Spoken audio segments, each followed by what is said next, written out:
What's up, everybody? Greetings and salutations. E Spencer Kyte, your friendly neighborhood Spencer man, back with another edition of the Fighters to Watch series for 2023 here on SevereMMA's YouTube page. And today we're getting into the middleweights, Sean Sheehan's favorite division. We joke about it all the time. It is a shallow group, but there are still some entertaining names and some interesting names, and probably a couple names, same as we've had in each of these divisions, that maybe shouldn't be here. But I'm still kind of hooked on them and I still kind of believe in them. Before I get started, I want to add something, and I'm not sure if I can't remember if I started off the series by mentioning it.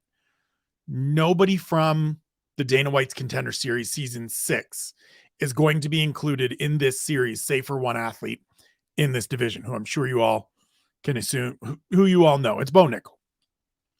The reason being, most of these athletes don't have enough experience, and Bo Nickal doesn't either, but he's certainly somebody to watch this year.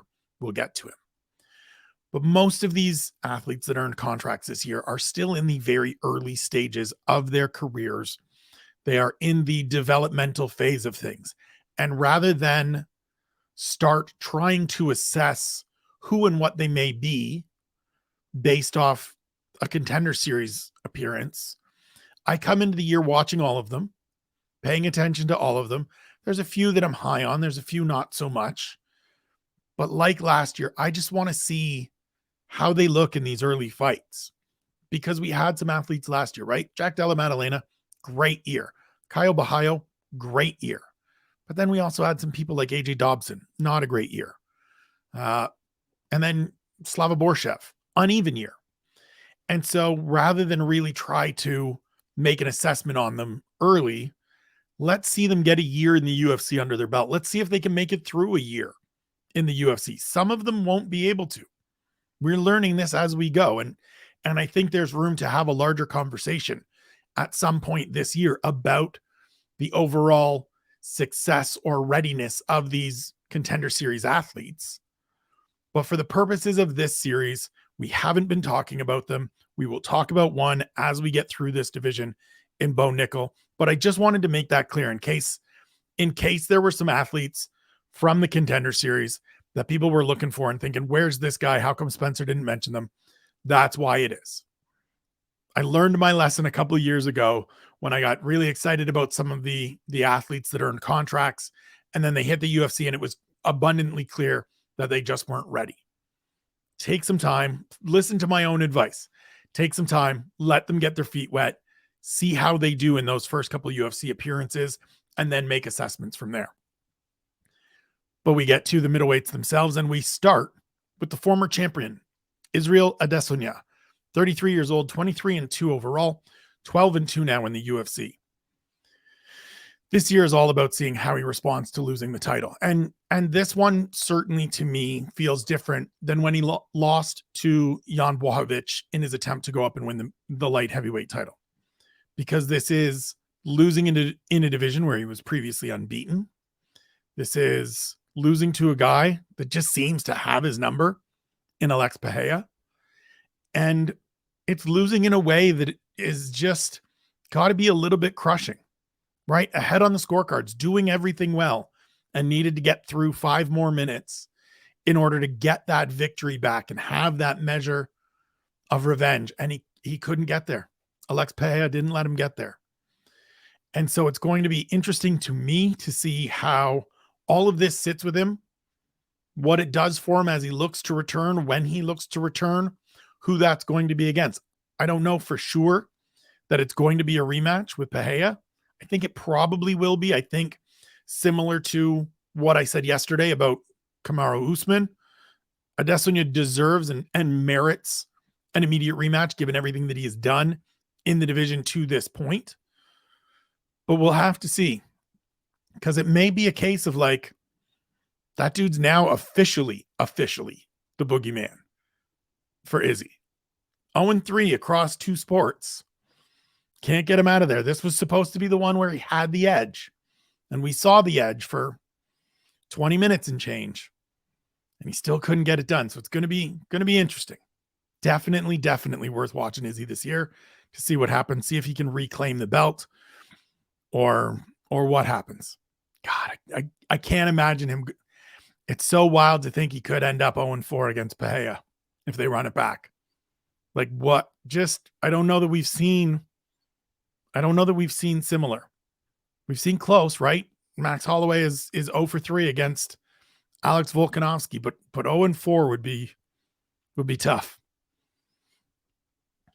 Next up, Brendan Allen, 27 years old, 20-5 overall, 8-2 in the UFC, on a 3-fight winning streak. Maybe starting to put it all together. BA is a guy that I have a lot of time for. I liked him as he was coming up through the ranks, through LFA, into the Contender Series, good win over Aaron Jeffrey to get into the UFC. There have been moments, right? I think he's one of those athletes, for me at least, where right now I still think of the setbacks more than I think of the triumphs. So I remember the loss to Sean Strickland, and I remember the loss to Chris Curtis, because those are the only two setbacks. He's beaten everybody else. He's done well. There have been good performances, but we just haven't seen, or I haven't seen, that fight that feels like he's really taken it to the next level. He looked good against Chris Jocko. Harry and I disagreed on that when we talked about it on the takeaways following that event. He's facing Andre Muniz on February 25th, and that's the real crossroads fight for him, right? He's had 2 shots, and maybe Chris Curtis isn't even considered a shot at the time because he's just new into the UFC. But in his first chance to really step forward in the division against Sean Strickland, he wasn't able to do it. In a fight against Chris Curtis, where he had a chance to continue going forward, he wasn't able to do it. He's won 3 straight since then. Let's see if he can do it. Muniz is a tough out. We'll get to him shortly. He is on this list, and we will discuss him. But it's a crossroads fight for Allen. And it's crazy to say at 27, but he's a guy that has talked about, I don't want to be doing this when I'm 40 years old. I don't want to be sticking around this sport way past my expiry date. He's already 25 fights in at 27. He started pretty young. So if he's going to make a run, if this winning streak is something bigger, and he is on his way towards the top of this division, that fight is where we'll see it. I don't know if it's the case, but that's why he's on this list. Brings us to Joaquin Buckley, who is still only 28 years old. He's 5-4 in the UFC. He's lost his last 2. He is facing a must-win fight next time out. And I don't, as always, I don't mean that as like has to win or else the UFC is going to cut him. I never advocate for that. I'm never going to speak about someone's position on the roster or things of that nature because it's not my place to talk about. The UFC makes those decisions. I want everybody to be employed and make as much money as possible. But what I mean is if there's going to be any opportunities for Joaquin Buckley, and I think that the UFC and I think fans still want there to be opportunities for Joaquin Buckley, he's got to win the next one. I talked about the fight with Chris Curtis going into it, about how I didn't like the matchup because they were each coming off a loss, and it felt like it was unnecessary in this weight class where there's a finite number of skilled fighters and talented fighters that I really want to see to get one of them a second straight loss. It ends up being Buckley. So he's super athletic, super powerful. We all remember the Impa Kasungane knockout. We've seen some other ones as well. He's a guy, I said it after the Curtis fight, I really do think he would benefit from being somewhere else, being in a bigger gym, being at Extreme Couture, training with Chris Curtis and Sean Strickland and the myriad middleweights that are there, Edmund Shabazian, and bigger bodies that are there, and coaching staffs that can figure out how to maximize his athleticism and his power and his dynamic abilities in a way that we haven't seen yet. He's still a guy that this many fights into the UFC run is throwing everything 100% all the time and looking for these big explosive jump in, find a way to land. It hasn't worked. It's worked sometimes, sure. But when you're 5-4 in the UFC, that's mostly it hasn't worked. And I know that sounds ridiculous because he's one fight to the good, but like for what we've seen, it hasn't worked. And so I wonder if he's going to be able to figure it out a little bit. Wonder if he can get that win that he needs, and get moving in the right direction. As always, as with everything, the would love to see him somewhere else, excuse me, isn't necessarily a knock on the people he's with. It's not a knock on Joaquin Murcielago and the crew in Detroit that he's training with. It's just a look at the athlete himself or themselves and how I think they can best maximize their abilities. Right? There are some in every sport, in anything. There are some coaches that are great at one thing, but don't have the experience with the other. So as always, I'm going to go to the NBA, right? Kenny Atkinson, who is now an assistant coach with the Golden State Warriors, is a tremendous developmental coach. He is great at getting the best out of young, inexperienced NBA players, getting them to hustle, teaching them all the basics and all the professionalism elements that make you into a good rotation player in the NBA. He's not a guy that manages stars well. And we saw that in Brooklyn. Kevin Durant didn't even play the year that he was there with Kenny Atkinson. And he and Kyrie Irving were still like, let's get this guy out of here and bring in one of our guys. Now they brought in Steve Nash, didn't work out, replaced him, brought in Jacques Vaughn. It's going well now. But I think that's what we're seeing more and more in MMA as well. There are some coaches who are great at getting athletes to a certain point, but then to get them over the hump and to get the absolute most out of them, they maybe don't know how to do it. They maybe don't have the experience or the breadth of knowledge or the team around them to bring those things out. And I think Buckley would benefit from being somewhere a little more proven with coaches that have gotten people to their absolute apex ability. That's all I'm saying. Next up, Caio Borralho, 30 years old next week, 13-1 overall, 3-0 in the UFC, member of the Dana White Contender Series class of 21, solid rookie year, good rookie year. Still not sure about the ceiling though. He won his last fight against Mahmoud Muradov, which was a step up, right? He earned wins over fellow Contender Series competitors, Gadzio Murgadziev and Armin Petrosian to start, stepped up, faced Muradov, get the victory. Now let's have another one. This is where he's at. 30 years old, middleweight needs guys, so let's just find out. As always, as I've advocated throughout this, step up doesn't mean throw him in there with a top 5 fighter. It doesn't mean see if he can beat Rob Whittaker at UFC 284 now that Rob needs a dance partner. That's not what I'm saying. But it doesn't need to be another Contender Series guy. It doesn't need to be another Mahmoud Muradov type.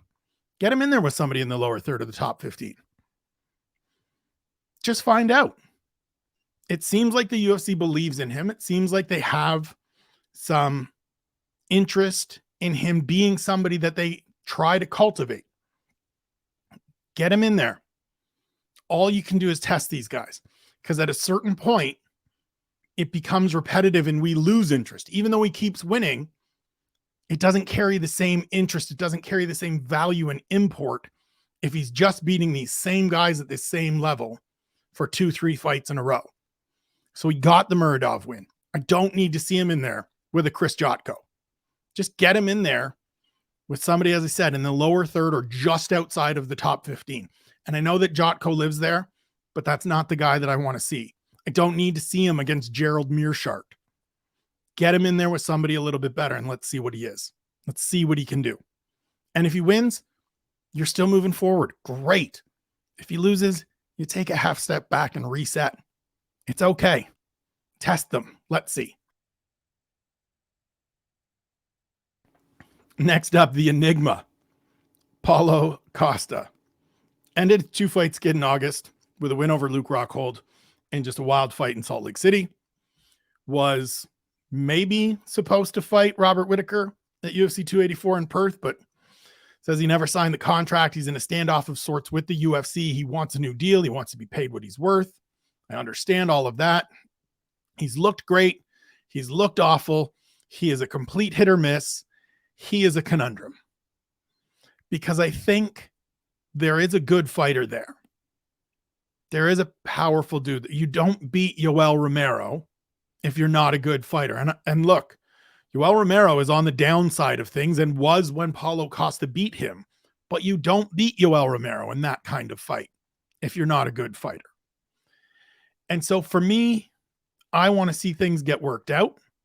I want to see Paulo Costa recommit himself to being an active, engaging, looking to move up the weight class fighter, because I don't think he's been that lately. Obviously, we go back to the fight with Marvin Vettori, where he kind of did, was the template for Khamzat Chimaev in his Nathan Diaz fight of just showing up and being like, yeah, I have no intention of making that weight. At least Costa told us, right? He showed up fight week for that fight and was like, yeah, I have no interest in making 85. We could do 205, but I'm not bothering with 85. Get back to the guy that was the eraser. Get back to the guy that was dominating to start his UFC run and put himself into title contention. I get everything that's going on. I want athletes to get as much money as they can. We'll never fight against a competitor standing up for what they believe in, for fighting for their full value. So none of that. If it means we never see Paulo Costa again, so be it. I will not begrudge him that. But if he's going to compete, I want to see the best version of him. I don't want to see this unengaged, turning up out of shape, don't really care kind of fighter, because he's better than that. He's a better fighter than that. He's a better fighter than the guy we saw against Luke Rockhold. I'd like to see it again. Brings me to Chris Curtis. Back in the win column with a KO over Buckley at UFC 282. He's 4-1 in the UFC. He is a solid top 15 middleweight. I think over the 2 years that he's been in the UFC, he has proven that he belongs in the rankings. He is a great veteran hand. Maybe that top side is capped at number 7, number 8, sort of in that Jack Hermanson range where he lost to Hermanson. That's the one loss. But like he's a perfect dude to be in the middle of this division. And if he can string and has the potential, has the skills, has the talent and the abilities to put together a couple wins, right? He owns that win over Brendan Allen, as I said earlier. And BA's fighting, he's got a big fight and he's working his way forward. So that's always one to sort of have in the back pocket of like, I've already beaten that guy. It's going to be interesting to see who he gets matched up with next. I can see him being the veteran test for some of these emerging fighters. I can see him being the guy that, Anthony Hernandez gets thrown in there with. I can see him being the guy that Nasruddin Imavov fights next if he wins on Saturday. And we'll get to those two gentlemen momentarily. But I can also see him being the guy that faces someone a little bit further ahead of him in the ranks and is the like reset test for one of these veterans that's moving backwards. If that becomes the case, right? He's skilled. He's talented. I love the way he works the body. He could stand to throw a little bit more. It's a great story overall. Chris Curtis's story. I've written about it at OSDB Sports before. Check that out. Go back into the archives and find it. Want to see what comes next for him because he's got some good wins. He's got some good performances. The knockout over Buckley was a great finish. Steady, stalwart in this division. We need more of them. Let's get him more opportunities. Next up is Roman Dolidze, one of the most fascinating fighters on the roster for me coming into this year. 32 years old, 12-1 overall, 6-1 in the UFC, 4-1 at middleweight, and on a 4-fight winning streak. Shouts to the Four Horsemen. 3-0 in 2022 with 3 finishes, including a short notice win over Jack Hermanson last time out. That featured a calf slicer and then pinning Hermanson to the canvas with said calf slicer and just overall hip pressure to get the finish. It was a fight where the broadcast team was surprised to see Dolidze's grappling abilities. It's where the audience that didn't know his background came to find out that Roman Dolidze, prior to getting into MMA, was a fantastic grappler and remains a fantastic grappler. He's fighting Marvin Vettori at UFC 286 on March 18th and has a chance to be a top 5 fighter by the end of March. Like, that's wild, given where he was to start, not even to start, to start last year, but going into his first fight last year in June in Austin, Texas, opening the show with Kyle Dawkins. He has the chance to go from opening the show to being a top 5 fighter in the 185-pound weight class in 9 months. That's a big turnaround. That's a big jump. He's put in the work. He's put together the efforts. It's really impressive what he's done thus far. I said going into that Hermansson fight, it was the right fight to take as a short notice fight. Because if you lose, you don't lose any ground. But if you win, you get this bump. He's maximized it. And this fight with Vettori is a terrific fight. It is a great matchup. And we're going to find out whether Dolidze is a contender or not in a couple of months. And I don't think there was anybody that would have thought that going into last year. I will tack on one other thing. I have a piece coming out on Tuesday on OSDB Sports, delayed from last week, of my top 10 fights that I want to see in 2023. One of them involves Roman Dolidze. I'll leave it at that. We continue forward. Dricus du Plessis. The S on the end is silent, as he reminds us all the time. 28 years old next week. 18-2 overall, 4-0 in the UFC. Subbed Darren Till at UFC 282, fighting Derek Brunson at UFC 285. I love that he's just turning it right back around and jumping in there with another established name in this division. Another guy that's going to be a good test. Brunson can bring that wrestling and can push that cardio that we all seem to think. Du Plessis tells us after every fight, oh, the gas tank was fine. That's just how I look. Maybe, but you look like you're exhausted after 5 minutes. And so we're going to see with Brunson, who, if nothing else, is going to come out and pressure you and tax your cardiovascular system with wrestling. Tax your conditioning by looking to take you down. I'm not sure whether du Plessis is a contender or not. I don't know. Right? Which is the answer not a lot of people like, which is the position not a lot of people want to hear. They want to hear big, bold takes. I'll have some of them at some point throughout the year, maybe even throughout the last couple episodes of this series. But I just don't know because we haven't seen it. Darren Till wasn't the best version of Darren Till. Derek Brunson isn't going to be the best version of Derek Brunson. He has one foot out the door. He told us after his last fight that he was probably done and now he's coming back for one more. Fine, great, happy to have him. It's a good fight. It's a good test. But I still don't know about du Plessis. What I do know is that he's tough. He's durable. He's got power. He's got a little bit of wrestling. He owns a win over Roberto Soldic, who we all love. So let's just see. I love that he's, as I said, I love that he's turning around really quickly and getting back into the octagon in Q1. That sets up for at least one more fight, at least a Q3 fight. Maybe we get one the end of Q2. Maybe we get 3 fights, 4 fights out of him this year. Would be terrific.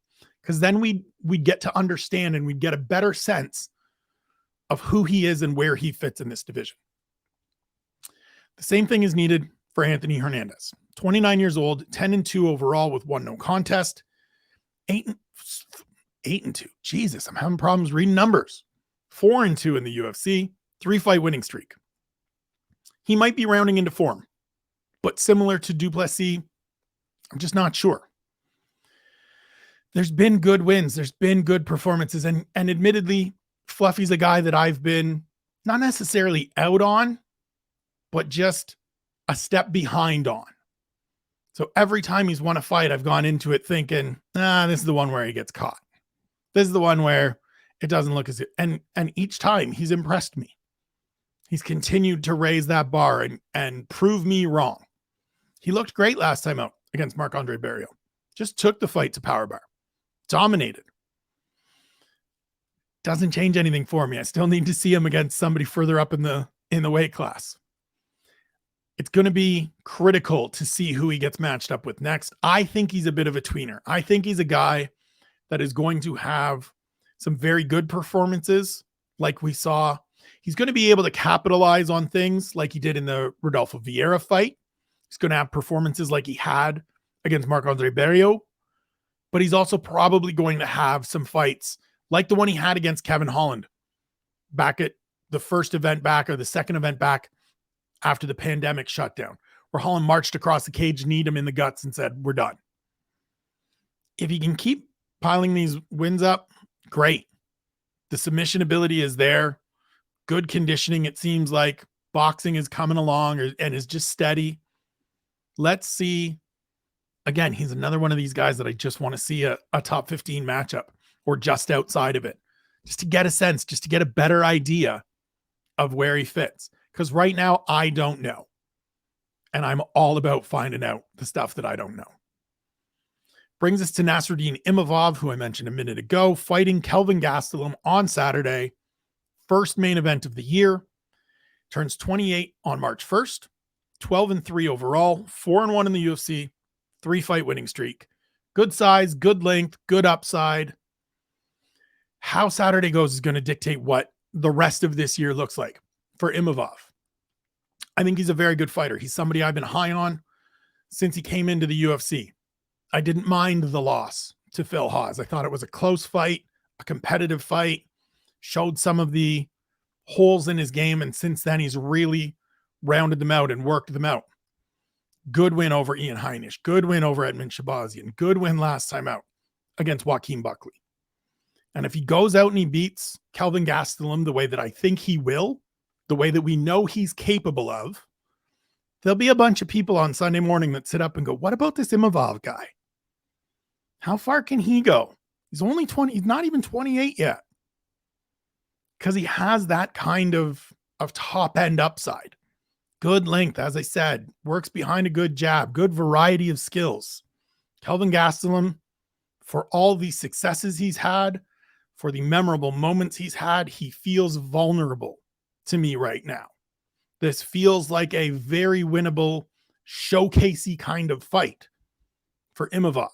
And if he goes out and has that kind of performance, he'll be facing a top 10 fighter next time out.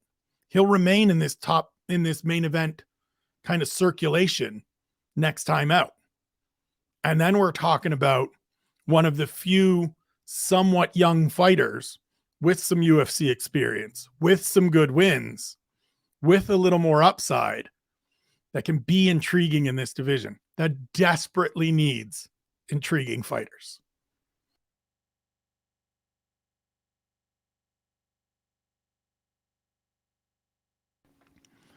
Next up, Aliasab Hizraev. So he's 32 years old, 14-0 overall, 1-0 in the UFC. Member of the class of 2020 from the Contender Series, debuted last March, nothing since. This is one of those frustrating ones for me because he appears to have just bushels of talent, right? Just looks like he could be a guy that has some success and causes some problems for people. The problem is that he's not fighting, or he's not active enough. He's not getting opportunities.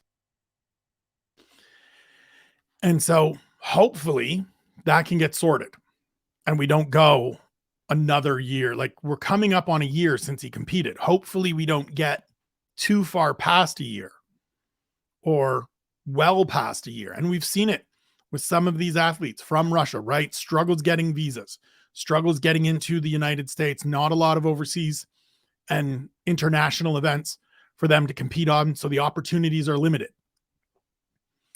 If and when he is able to come back, I would say chuck him into the deep end and see what happens, because he's 32. At some point, you have to just say, it's now or never. Let's find out what we have here. And at 32, this isn't a guy that has 5 years to figure it out. So either he's capable and suddenly there's a brand new name to talk about, or he's not. And good, we understand now, we can move him back and we just figure that part out then. As always, I don't mean throw him in there in a number one contender fight. Throw him in there with somebody in the top 15. See where he's at. See how it goes. Go from there. Hopefully he competes this year. Hopefully we see him. I like the talent. I like the abilities. I liked him on Contender Series. We just need to see it. We just need to see him regularly. The same thing applies to this next fighter, Abus Magomedov, 32 years old as well. 25-4-1 overall, 1-0 in the UFC, won 3 straight, smoked Dustin Stolfus in his UFC debut. 19 seconds, front kick up the middle, and then a bunch of punches. We need to see the follow-up because it was a great debut. And similar to his Rayev, he's pulled from a fight in February, on February 18th with Gerald Meerschaert because of visa issues. And this is the stuff that's just going to hamper some of these athletes. And it's really unfortunate because I think Abbas is one of those guys that similar to his Rayev, has the skill set, has the experience, has the repertoire to be an interesting figure in this division that needs interesting figures, that needs interesting fighters. Hopefully the visa issues can get sorted out. We can get him back in the cage relatively quickly. I like the Meerschaert fight. I think it's a good fight. It's a good matchup in terms of level of experience, level of competition, all of those different things. Get the visa issues cleared up. Get him in there. We need to see him. Next up is Andre Muniz. Mentioned him earlier, fighting Brendan Allen on February 25th. He is 32 years old, 23-4 overall, 5-0 in the UFC. He's no longer the darling of the division. Coming into last year, he was one of the few guys that we talked about. I remember Sean, Ian, and myself taped an episode of The Contender about Andre Muniz, wondering, is this a guy coming off of, I believe, a pair of first-round submission wins, first-round armbar wins, Jacare and Eric Anders, where we were wondering, is this the guy that's going to move forward and be a challenger for Izzy and work his way into a spot where he's fighting for the title? He got paired off with Uriah Hall. He didn't fight until July. It was a middling effort. He got the win, but it sort of felt like that performance where all of a sudden people were just like, yeah, we're done with Andre Muniz. Now, this fight with BA at the end of February is a chance to make a statement. Go out and run through Brendan Allen and push it to 6. And all of a sudden, some of that shine comes back. Some of that luster is restored. Because as we said throughout, as we talk about all the time, there's opportunities and there's a limited number of fighters that haven't gone forward yet to face some of these guys that are in the top 5 already. Muniz is one of them. So the opportunity is there, but the clock is ticking. Not fighting for a second time last year certainly hampers him. Getting in early this year is a positive. If he can have another victory, if he can get another good result against Brendan Allen, it'll reset things for him a little bit, get his momentum going again, and get him back into that conversation of, I want to see him in that top 5 mix. Which brings us to Bo Nickal. Turns 27 next Saturday, which feels important to note. And I say that because Bo Nickal isn't somebody that is coming into this at 21, at 22. He's 27 next week. We need to be aware of that. We need to remember that. 3-0 as a pro, 2 wins last year on the Contender Series. In terms of his collegiate record, 3-time national champion, 4-time finalist, former Big Ten Athlete of the Year, Dan Hodge trophy winner, like as decorated as has transitioned into MMA in quite some time. And that transition looks good, right? Say what you will about who he faced. The performances on Contender Series showed upside, showed that he gets this, showed that there is development that has taken place in the limited amount of time that he's gone from wrestling to MMA. But it's all going to come down to how well that continues. It's all going to come down to how quickly the UFC decides to push him and the opponents that get put in front of him. Because he's in a position where, similar to Chimaev, when he debuted on Fight Island and got those 2 wins in 10 days, there were people in this ecosystem shouting about, get him in there in a top 5 fight right now. He beats Israel Adesanya.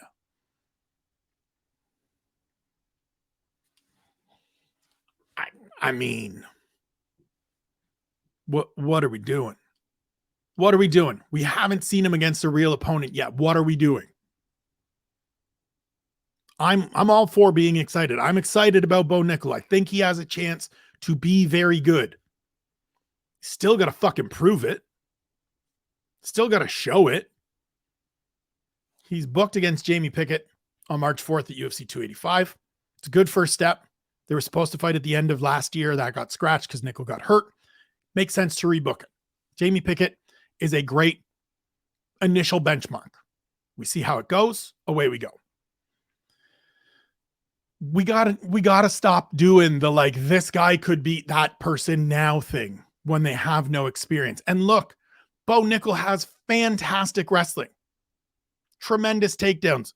Seems like very good transitions into grappling. If you're going to sit here and tell me that he's going to beat, at the time, the reigning defending undefeated in the division middleweight champion, I'm going to want to put money on it and take your money. Because we don't see it. It doesn't happen. Even Chimaev, as good as he has been, is now 2 years into things and hasn't fought there yet, hasn't gotten there yet, had a tough fight with Gilbert Burns. Pump the brakes. It's okay to wait and see. We don't have to go crazy with these guys. Let's see. Because you're going to look awful foolish if this dude goes out, I mean, heaven forbid, loses to Jamie Pickett, but loses somewhere in the next year to a good but not great middleweight. It's not that I don't want to look foolish. There will be plenty of times and have been in the past where I have looked foolish, but it's not going to be for shit like this, where I'm devaluing and tearing down the proven success of some athletes to raise up somebody that hasn't shown me anything yet. I like Bo Nickal. I think he has potential. I think he has talent. He's not ready yet. We'll see when he gets there.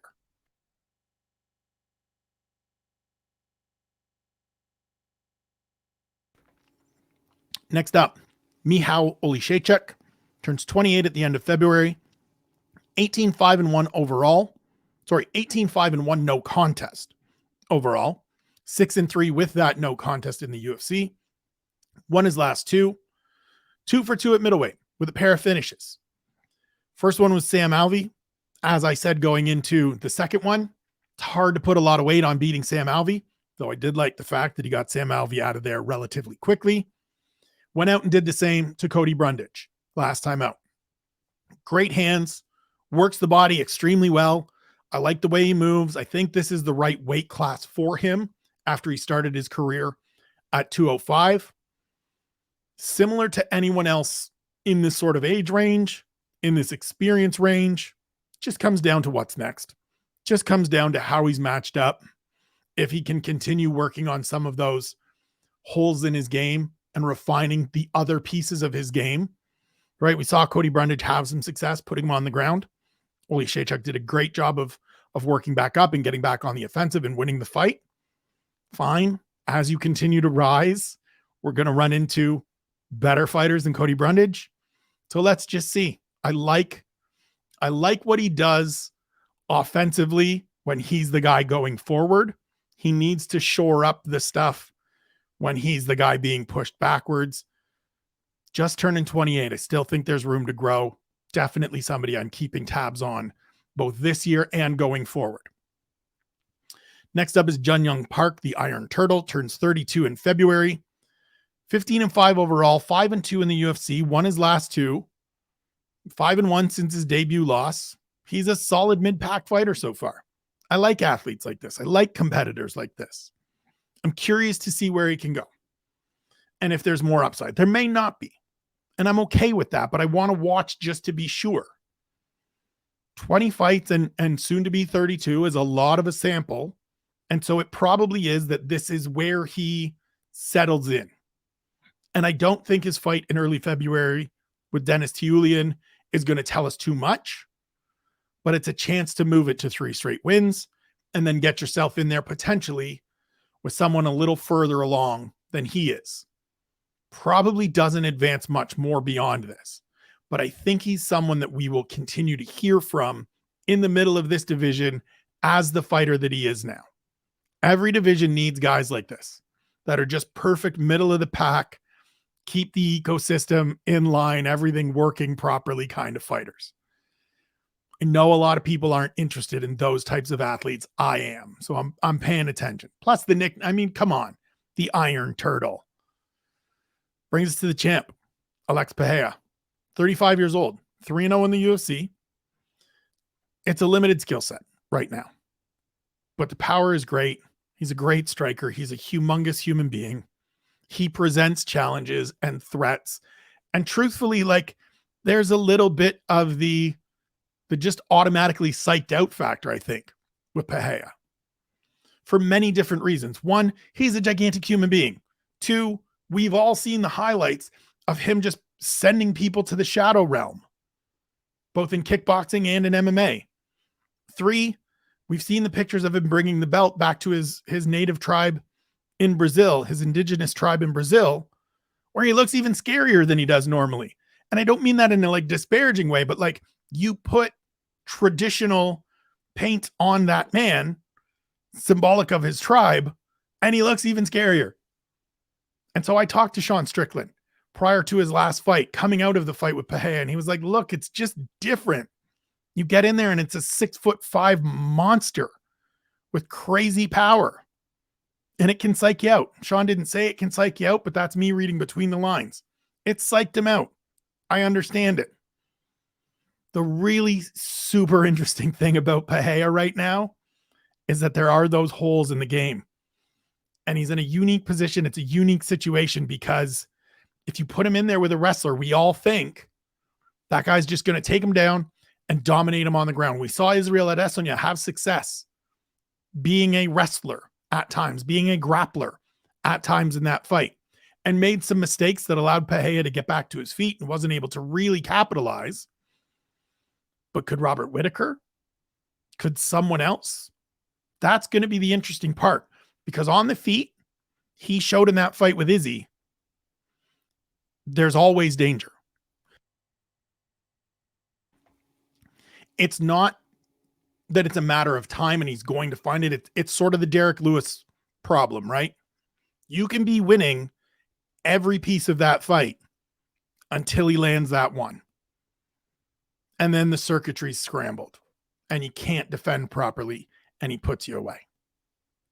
Really interested to see how he does in the rematch, if that is what comes next, how he does against a wrestler, what the UFC decides to do with him as champion, how they decide to book out this division going forward through both the first half, we'll say for the first half of the year, because if there's a rematch and Izzy gets the belt, we're doing a third fight.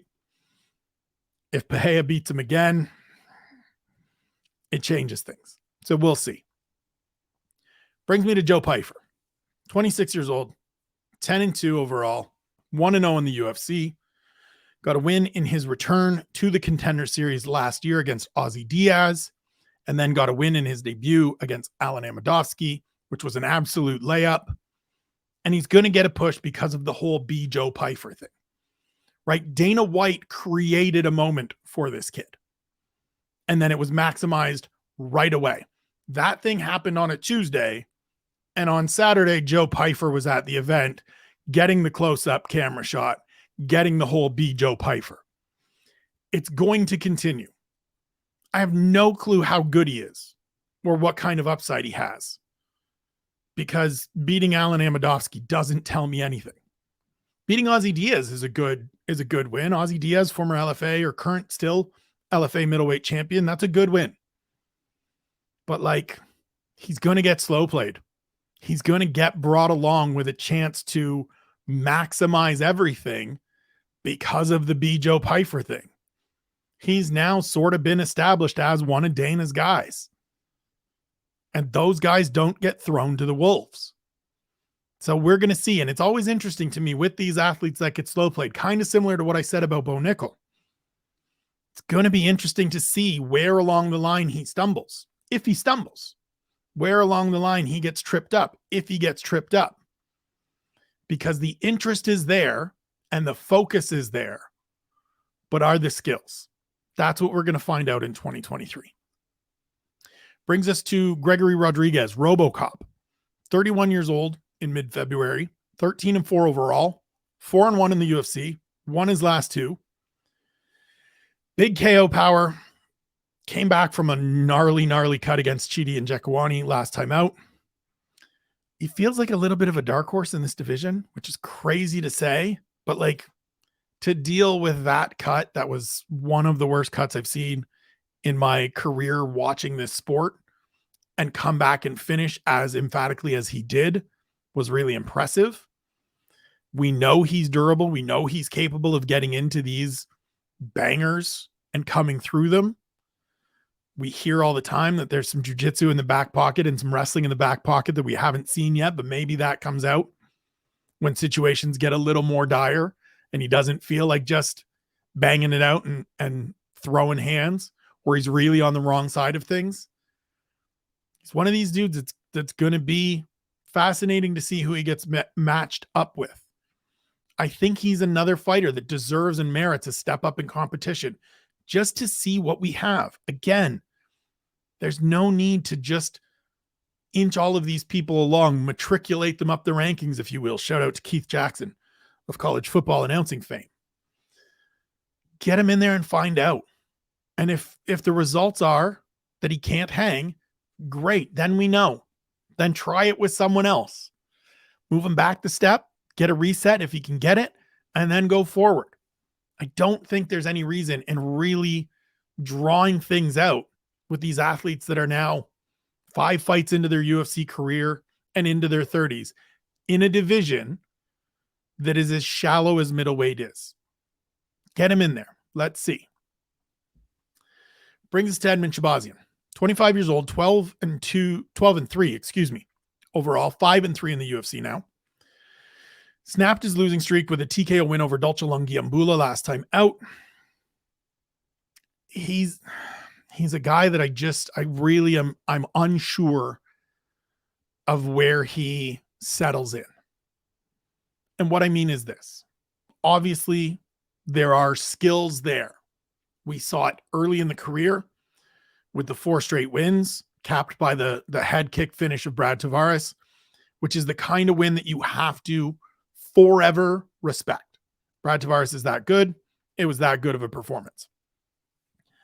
But there were also the 3 straight losses. And even in the fight with Lungiambula, you can see that Shahbazyan is still hittable. And there's a little bit of, I don't know if it's wariness about getting hit, but it's like, I'm not quite going to get all the way into the fire. I understand it given the 3 straight losses and how ugly a couple of them were. But when you're 25 and that's where you're at, we got to see. I want to see what more time at Extreme Couture with Eric Nixick and Dennis Davis and all of those people can do for him. I want to see if some of that hesitancy or wariness is probably a better word, kind of goes away now that he's been back in there and through there and taken shots from a great big powerhouse. As limited as Dolce Lungiambula is, he is an absolute ox of a human being with huge power. And Shahbazyan was able to wear a couple of those shots and survive, which is ultimately a good sign. He's the guy that a few years ago felt like the young one that was coming. That got derailed, but he's still only 25. And so if he can shore up some of those holes, some of those deficiencies that led to those losses, if he can get over that wariness, the offensive skills are there. We'll see what happens. It's going to be interesting. The Lungiambula fight to me, and I said it going in, was this is his best chance to get back in the win column, but also if he can't beat this guy, then we know where he's at kind of situation. He beat that guy. He got back into the win column. Let's give him somebody tougher next time out. 3 left, starting with Punahele Soriano, 30 years old, 9-2 overall, 3-2 in the UFC. He's inconsistent overall, coming off a win, fights on Saturday against Roman Kopylov. Puna's a guy that you can see the upside. You see him fight, you can see the upside. The win last time out was a good win, was a solid win. But there's still needs to be a little more diverse with his weaponry. Needs to use some of that wrestling that he has. He's a D3 wrestler. Needs to do a little bit more with the tools and the weapons and the athleticism and the power that he has. Because thus far it has been a lot of hunting for a left hand and looking to land one big shot. And yep, he's landed it 3 times. There's also been 2 times where he hasn't. And so far, everything has been dictated and predicated on if he lands, great. If he doesn't, tough. He's a better fighter than that. He's a better athlete than that. He's a better competitor than that.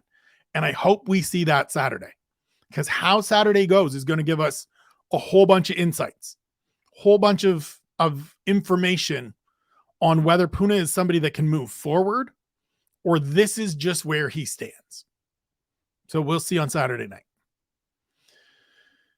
Brings us to Marvin Vettori, 29 years old, still, which seems surprising to me a little bit, given how long Marvin Vettori's been around. 18-6-1 overall, 8-4-1 in the UFC, 6-3 over his last 9, but the losses are 2 of them to Israel Adesanya, 1 of them to Rob Whittaker. So that tells you how good Marvin Vettori is, where he fits in this division. He is good, clearly not great, but he thinks he is, which is both noble and positive, because you have to think highly of yourself, but a little bit foolhardy and dangerous because he's still walking around thinking he beat Izzy twice and just he's the only one that thinks that. As mentioned earlier, he fights Roman Dolidze in March at UFC 286, and that's going to be sort of the where is Marvin Vettori at? Where does he sit in this upper tier group? Because a win there sort of further differentiates that top group from the next group. And right now, it's clearly there is a clear separation, but we don't know how great that divide is. And I feel like this fight is going to be the one that shows us a little bit how great that divide is. I said coming out of the Cannonier-Strickland fight that fight showed us how great and vast that divide is. And I think that's true to an extent, but Vettori feels like the real deciding point to me. Is he part of that group with Izzy, with Rob? Alex Pereira is separate because he's the champion, but also limited in what he's done. Or is he part of the Cannonier, Strickland, Hermanson, Curtis group of people that is just so far behind that initial group? Or is he maybe just the in-between? That's entirely possible as well. We'll find out. He's a interesting fighter. I think he's somebody that we could see more from. Every time I see Marvin Vettori fight, I think, man, there's got to be more than this. There's some good pieces, but I want to see a little bit more. So we'll see if we see a little more in March. Last one, former champ Rob Whittaker, 32 years old, 24-6 overall, 15-4 in the UFC, 12-2 at middleweight. And that's 12 in Israel Adesanya. Like, he was the unquestioned silver medalist in this division before Izzy's loss. So I guess that makes him the bronze medalist now, but we'll see. I think a lot of people, myself included, give him a very good chance against Alex Pereira because of the diversity, because of the better wrestling than Izzy possesses. He's well-rounded. He's skilled. He's a great fighter. Like, Rob Whittaker is one of those guys. I think we had this fight within the last couple of years. Maybe even just last year, and it just feels so long ago now. But Rob Whittaker is one of those guys that people just never seem to remember how good he is. He's 12-2 in the middleweight division. And even if you are Sean and hate this division and think all of the wins are like half valued, which I don't necessarily know is what Sean thinks, but you understand what I'm saying. Getting 12 wins in 14 fights is outstanding. And I know when I made the argument and said, successfully defended his title, somebody said, well, no, he didn't really, because Yoel couldn't win. And he beat Yoel Romero twice. He won the belt. What more do you like? The only thing he hasn't done yet is beat Israel Adesanya, which up until November, no one else in the division had. He needs a dance partner because the fight with, and air quotes here, fight with Paulo Costa that apparently wasn't actually booked is no longer happening in Perth. I hope he gets a fight in Q1 still. Add him to something in March or add him to something early Q2, April. Pay-per-view somewhere would be great. Sorry that he's not getting the opportunity to fight at home in Australia. That would have been really cool. It's been a minute since he's gotten to do that. But Rob's great. He's great. He really is. I'd like to see him get a win and then position himself to fight maybe the winner of the rematch if the rematch is what happens. Maybe Pereira first off, if that's what they choose to do. We'll see. But don't sleep on Rob Whittaker. He's terrific. Give him his due. The guy's fantastic. As are all of you for sitting through all of these videos thus far, for enjoying the series. I greatly appreciate it. As I've said at the end of all of these, this is my passion for this sport and these competitors put forth for all of you. I would build this list and maintain this list and look at this list year round. So the reason I put it out is because I want everybody to have the same opportunities as I do. I talk all the time about how no one in this sport comes out of nowhere. We are in an age where finding where people came from has never been easier, has never been more accessible.